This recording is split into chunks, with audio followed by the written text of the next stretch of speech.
Buenas tardes, somos alumnos de la Universidad de Las Peruanas. Les vamos a explicar acerca del tema oscilatorio forzado y de la oscilación amortiguada. Mi grupo está conformado por mis compañeros Gutiérrez Medina Antoni, Aucapuma Huarte César y mi persona Red Darío Chava Valdés. Tenemos una motivación. Mediante la oscilación podemos observar que este tema nos sirve mucho para realizar nuestros proyectos que son de gran escala. Por ejemplo, tenemos un puente y un edificio que son de tamaños. Tenemos una introducción, es el de comprender el comportamiento oscilatorio que presentan muchos sistemas simples en la naturaleza. Hasta ahora solo hemos estudiado oscilaciones armónicas unidimensionales, en donde no existe disipación de energía. Este modelo es más simple de entender, pero resulta insuficientemente para describir fenómenos físicos reales más complejos. Una primera mejora a nuestro modelo consiste en considerar que el sistema puede disipar energía. Por ejemplo, vía el rozamiento puede ganar energía o a la vez puede perder energía a través de la acción de una fuerza impulsadora. Tenemos objetivos, tenemos un objetivo general, un objetivo específico. Nuestro objetivo general es conocer las características del movimiento oscilatorio amortiguado y forzado. Tenemos objetivos específicos, que es tener conceptos básicos para nosotros, pero a la vez que nosotros podamos entender.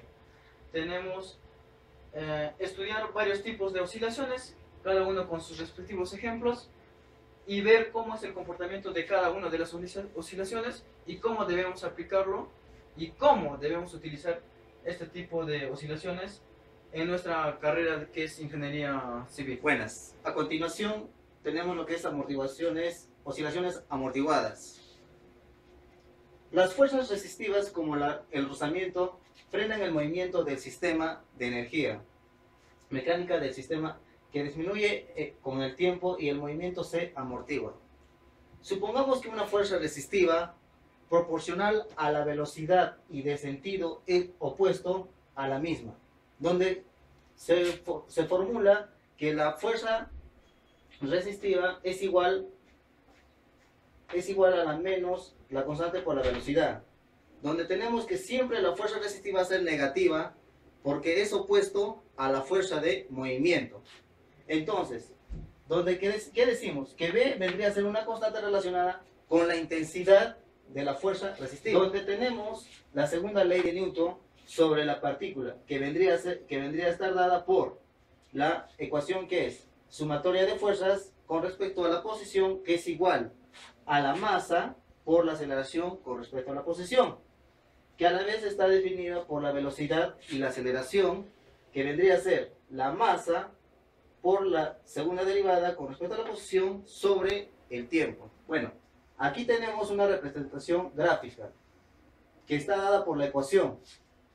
La posición es igual a la amplitud por la exponencial elevada a la menos b, que vendría a ser la constante, sobre 2 veces la masa por el tiempo, por coseno de su ángulo, que vendría a ser la frecuencia angular por el tiempo más el ángulo de fase, que vendría a formar, como comento, la gráfica, que vendría a ser un oscilador subamortiguado, donde cuando la fuerza resistiva es relativamente pequeña, el carácter oscilatorio del movimiento se conserva, pero la amplitud de la vibración disminuye con el tiempo y el movimiento en una última instancia cesará. En esta parte tenemos lo que es oscilaciones críticamente amortiguadas y sobreamortiguadas, donde definimos la frecuencia natural, que está dada por esta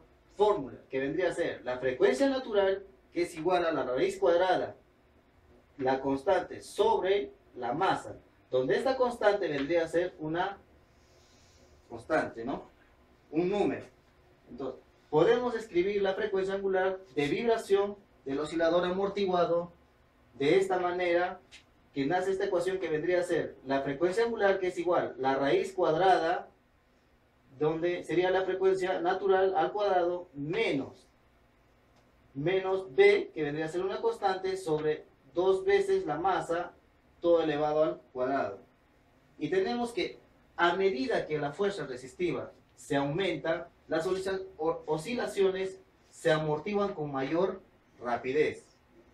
Cuando B alcanza un valor crítico, tal que tenemos que B vendría a ser el valor crítico sobre 2 veces la masa, que es igual a la frecuencia natural, donde vendría a ser un oscilador críticamente amortiguado.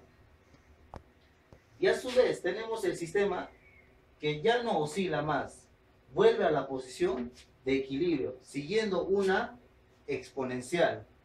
Si el medio es tan viscoso, tenemos esta fórmula que vendría a decirnos que la frecuencia natural debe ser menor que la constante sobre 2 veces la masa, donde a su vez vendría a ser el oscilador sobre amortiguado. Bueno, a continuación tenemos una representación gráfica que está dada por lo que es la oscilación críticamente amortiguado y el oscilador sobre amortiguado.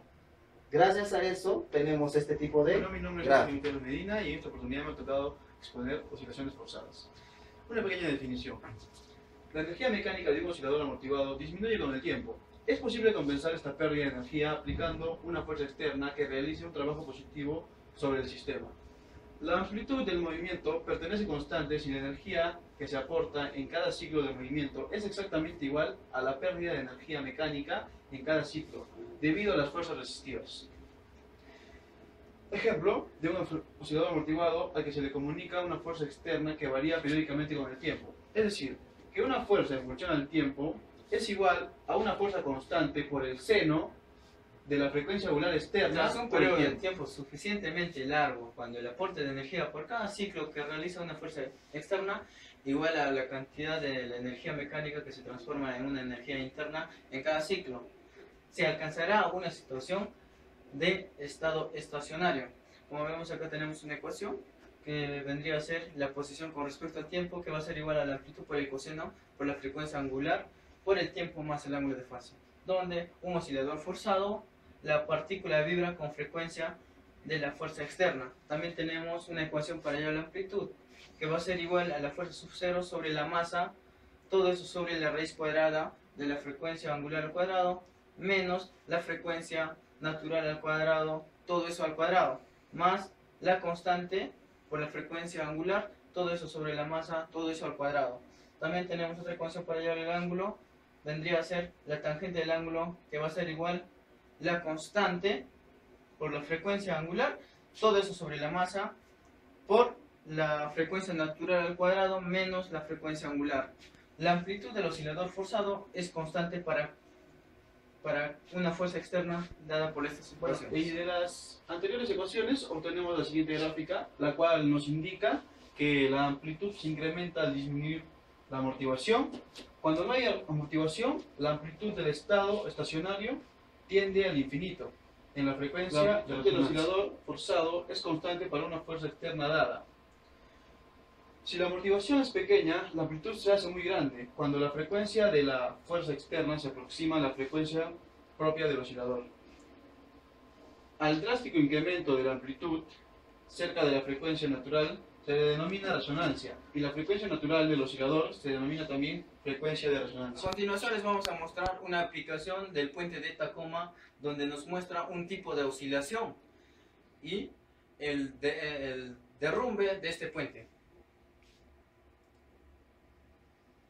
Brevemente vemos acá la oscilación en forma repetitiva que viene dando de abajo hacia arriba, como vemos en este video. Cuando empezaron a inaugurar, apenas se inauguró este puente, empezó a oscilar en forma repetitiva. Y a los 4 meses el puente colapsó porque los ingenieros hicieron un mal cálculo y despreciaron la fuerza del viento. Solo ocurrió, el viento vino a 64 kilómetros por hora, no fue tan intenso el viento, y ellos no consideraron la fuerza del viento. A causa de eso vemos las consecuencias y una pérdida millonaria que se obtuvo en este proyecto. El colapso del puente de Tacoma fue debido a un fenómeno resonante. Ocurrió como resultado de fuertes ráfagas de viento, impulsado claro, en un movimiento oscilatorio de gran amplitud. En el libro de Selway y Everett lo explica en términos similares.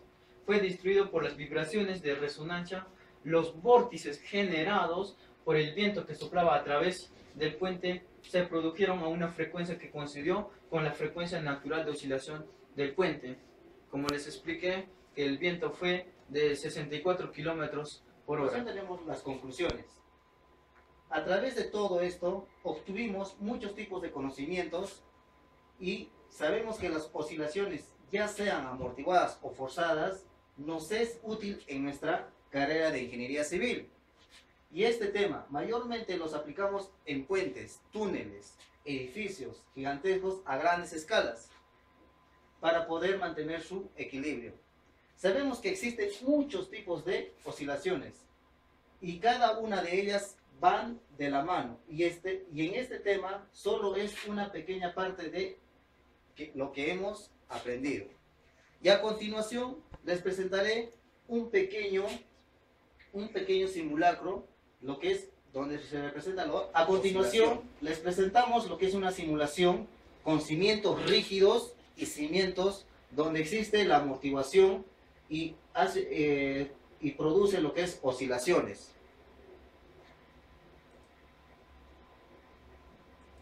Como vemos, como les comentaba, y vemos lo que es los cimientos rígidos, existen en esta simulación que vendría a ser el edificio, A, y en este caso tenemos el otro edificio que vendría a ser el edificio B, que tiene amortiguación.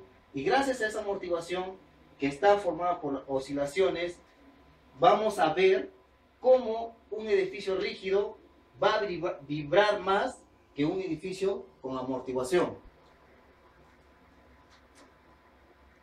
Como vemos, como les comentaba, ahí tenemos el edificio rígido, la prueba donde cómo funciona, ¿no?, la amortiguación en un edificio con una base donde está trabajando las oscilaciones.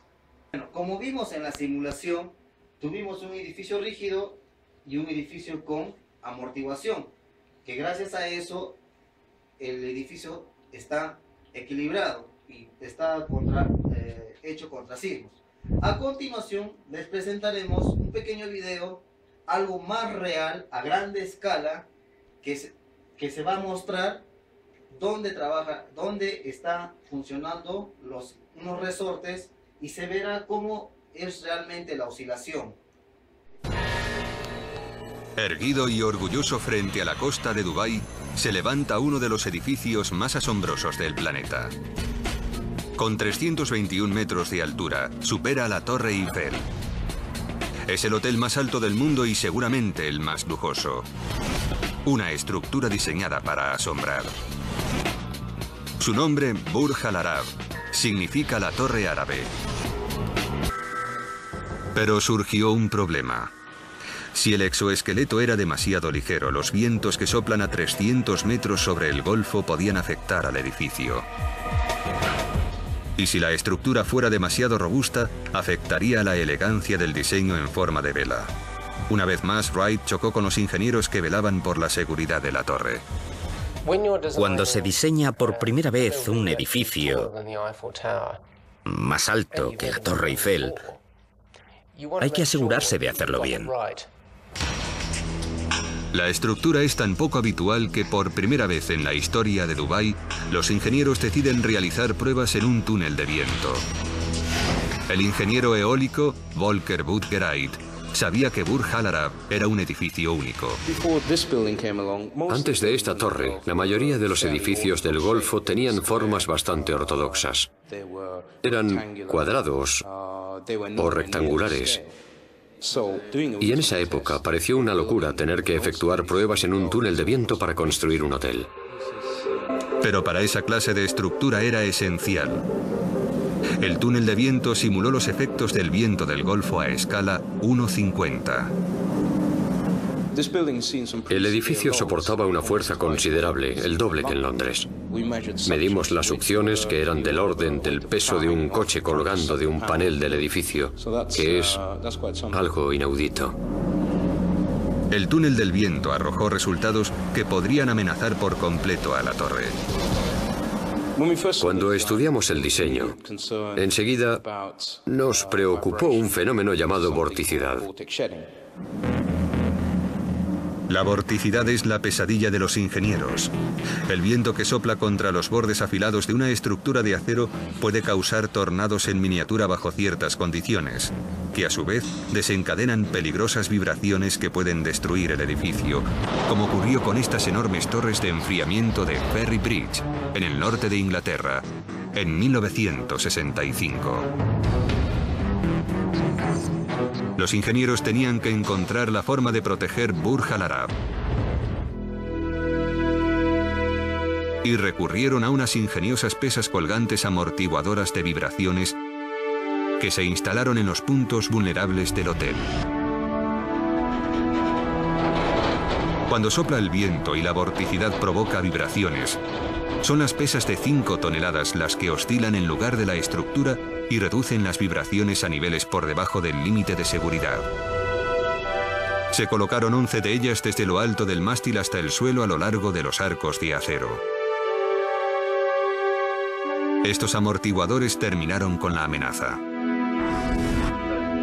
Bueno, a continuación tenemos nuestras recomendaciones, que este tema de oscilaciones es muy importante y sabemos que en nuestra carrera del tema que es en nuestra carrera de ingeniería civil, cubre una gran parte básica para nuestros proyectos, ya sean puentes, edificios a grandes escalas. No debemos despreciar ninguna fuerza que actúa sobre ella, así como pasó en el puente Tacoma, que los ingenieros despreciaron las fuerzas que eran los vientos, que por causa de eso ellos no hicieron un buen cálculo y se derrumbó el puente. Eso sería todo, ante todo lo que es oscilaciones, y esperemos que les haya servido para que puedan seguir profundizando este tema y les pueda servir con respecto a la carrera, lo que es ingeniería civil. Muchas gracias. Gracias por su atención, esperemos que esta exposición haya sido de su agrado. Con nosotros será hasta la próxima.